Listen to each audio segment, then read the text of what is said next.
E aí, Lucas? O que você tá fazendo? Eu tô doando pra aquelas campanhas que aparecem na televisão, que eles pedem a nossa doação em dinheiro.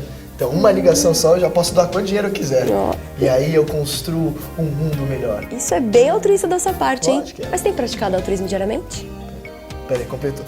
Não, diariamente não dá, né? Não tem dinheiro pra tudo isso. Eu vou à falência, assim. Mas peraí, Lucas, altruísmo não se resume só em doar dinheiro. Tem coisas até mais importantes que você pode fazer por alguém sem gastar R$1. Oi? Que vai? Ai, já começou a gravar. Tem.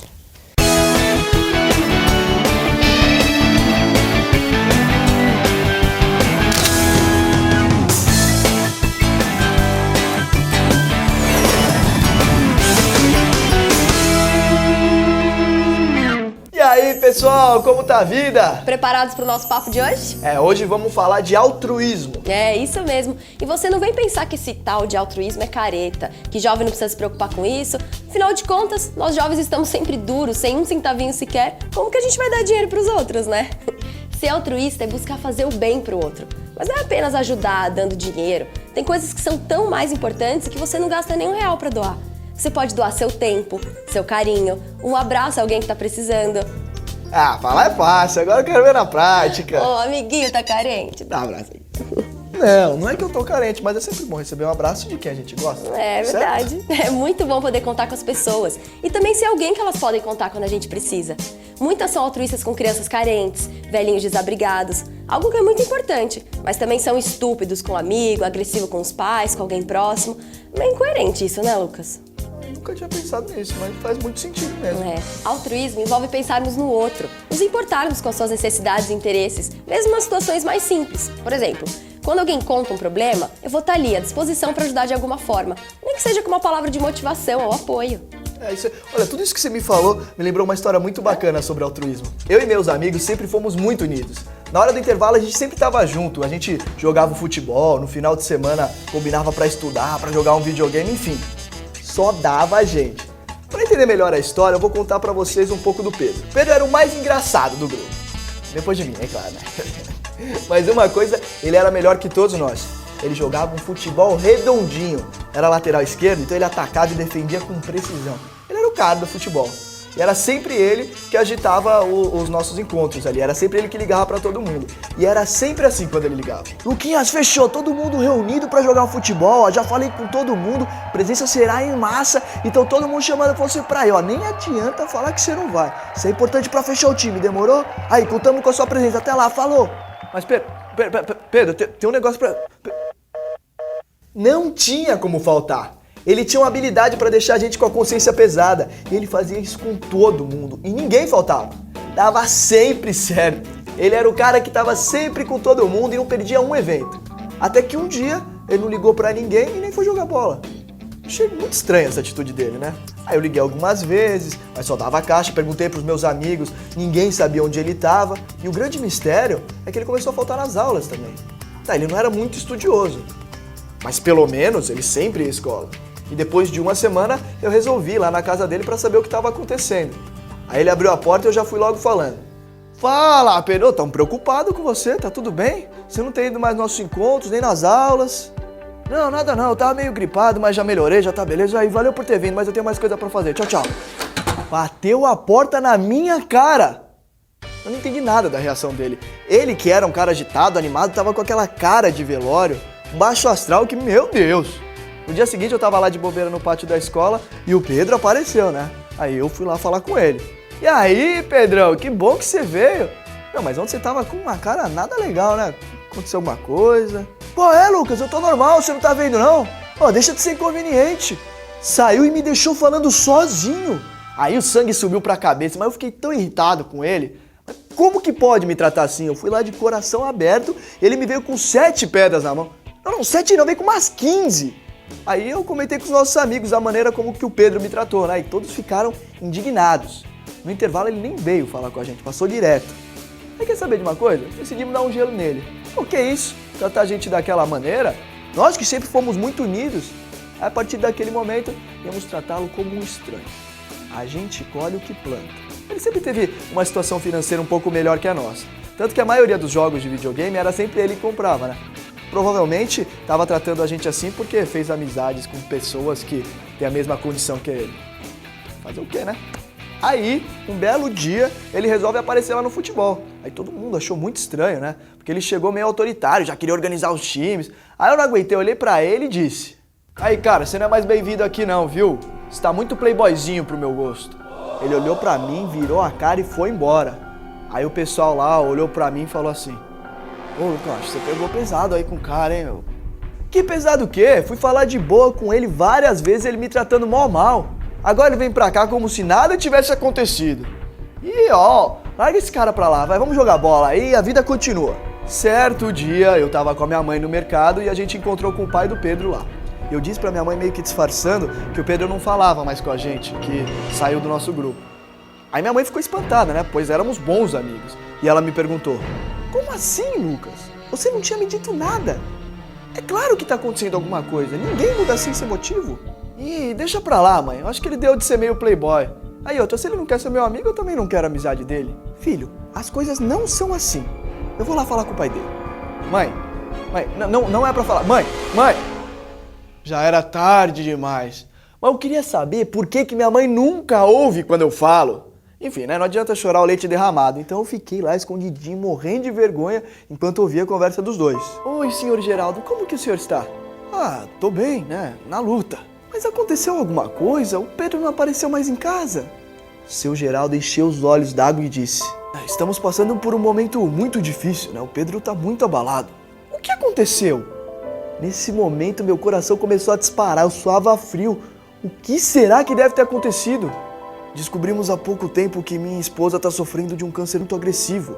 A cura é difícil, ela já está fazendo quimioterapia, mas está muito debilitada. Eu tento me manter forte, mas o Pedro percebe a nossa dor, né? Tem ficado muito calado, isolado. Não tem sido fácil para ele, aliás, não tem sido fácil para ninguém da família. Minha mãe ficou perplexa e disse: isso é uma tragédia! Logo ela, que é uma mulher tão dedicada à família, procura sempre ajudar as pessoas. Sempre que eu precisei, ela estava ao meu lado, me apoiando. Eu vou visitá-la ainda hoje. Minha mãe se despediu dele e eu fiquei em choque. Eu não sabia o que pensar. Caraca, como eu tinha sido injusto com o Pedro. Eu acabei colocando uma pilha na galera pra gente se distanciar dele, justamente no momento que ele mais precisava do nosso apoio. Ele estava meio agressivo por causa da tristeza, é claro. É realmente muito difícil lidar com uma situação dessa. Tá, mas e aí, o que aconteceu? Eu e minha mãe fomos direto na casa dele. Chegamos lá e ele atendeu meio ríspido, dizendo: o que você tá fazendo aqui? Você não tinha parado de falar comigo?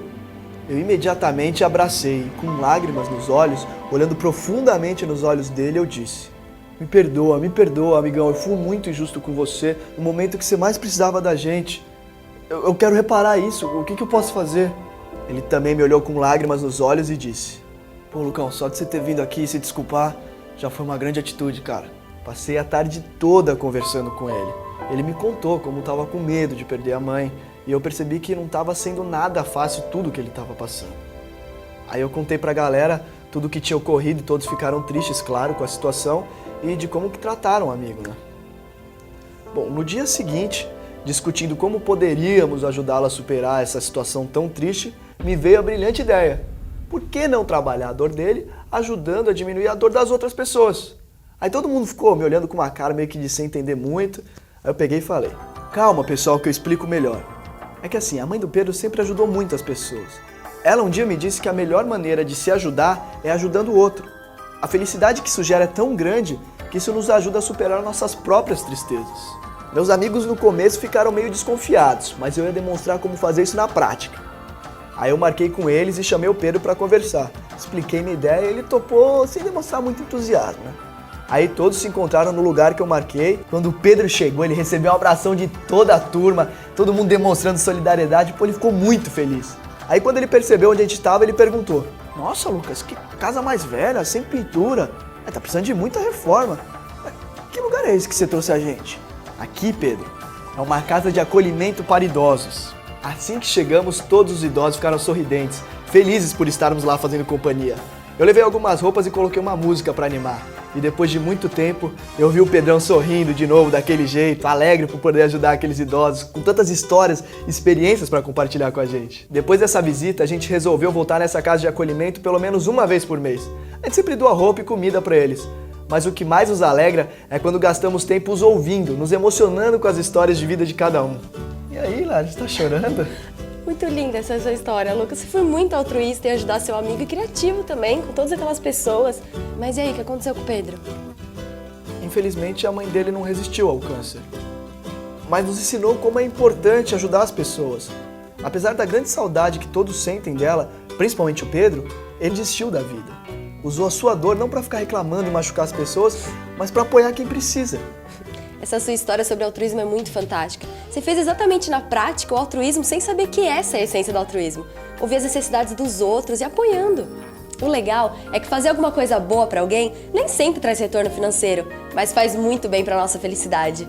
Eu mesma sempre procuro praticar o altruísmo. Me faz um bem muito grande. Comigo aconteceu uma história muito interessante também, vou contar pra vocês. Eu tenho um amigo chamado João. Ele é meu querido, super presente. Sabe aquelas pessoas que sempre se preocupam com você? Quando precisa de alguma coisa é o primeiro a ajudar. Então, ele é uma dessas raríssimas pessoas, super altruísta. João tem uma história de vida muito difícil. Seu pai era alcoólatra. Quando estava embriagado, agredia sua mãe, ele, a sua irmã. Desde quando era pequeno, ele sofria muito com esses maus tratos. Não aguentava ver a mãe passar por isso, mas se via meio perdido, sabe? Sem saber o que fazer. O tempo foi passando, ele foi morar com uma tia, que também não ligava muito pra ele, mas pelo menos não agredia, né? João tinha tudo pra ser uma pessoa rebelde, revoltada com tudo e com todos, mas ele não era assim, pelo contrário. Ele fazia do caos uma oportunidade de poder fazer diferente, de estudar, de cultivar as amizades, ajudando e se preocupando com as pessoas. Mas de repente, ele começou a ficar estranho, distante. Aí eu fui conversar com ele. E aí, João, você tá bem? Você tá meio distante da gente? Tô bem, sim. Eu não tô distante, é a impressão sua.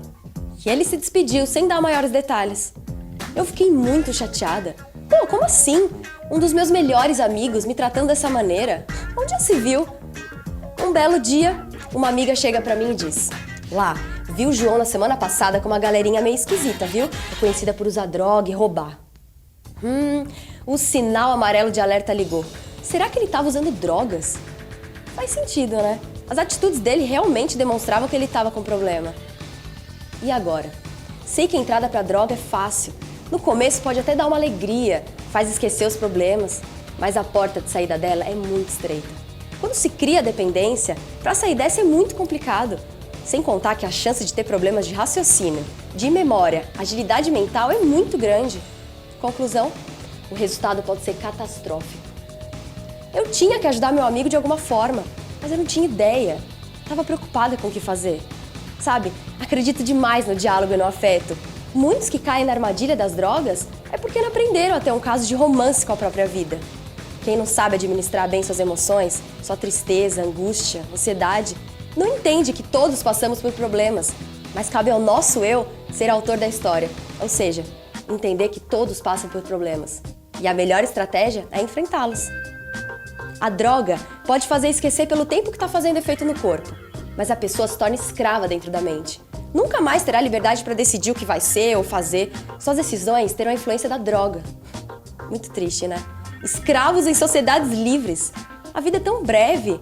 Não vale a pena se deixar ficar preso. Logo no lugar onde deveríamos ter mais liberdade.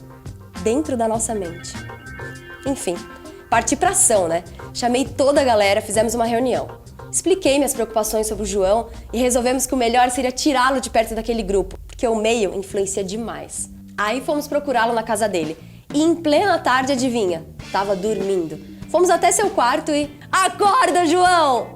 Ele levou o maior susto. Demos um abraço forte nele e eu falei: João, você é muito importante pra gente. Estamos sentindo demais a sua ausência em nossas vidas. Entendemos o que está passando e queremos ajudá-lo a superar seus problemas. A gente tá com muita saudade daquele João divertido, preocupado, amigo que tem grande vontade de viver. A partir desse momento, ele se distanciou daqueles amigos e pediu ajuda para largar o vício. Ele estava bebendo muito, usando drogas. O negócio era mesmo sério. Mas ele estava tão dependente que precisava de mais ajuda. Então encontramos uma casa de recuperação para ele. E ele passou 6 meses lá. E já faz 4 meses que saiu da clínica. Tá na luta contra as drogas. É uma luta diária. Mas nós estamos aqui para apoiá-lo. Pessoal, para você ser altruísta, você não precisa ter dinheiro, status, nada disso. Basta olhar para a pessoa que está do seu lado e dizer: E aí, posso te ajudar? Você está precisando de mim? Experimente, você vai se surpreender o quanto é bom ser uma pessoa altruísta. É isso aí, lá. Bom, agora a gente vai nessa. Fique na paz, no amor e no altruísmo. Até a próxima! Ei, e o meu abraço? Cara, amiga.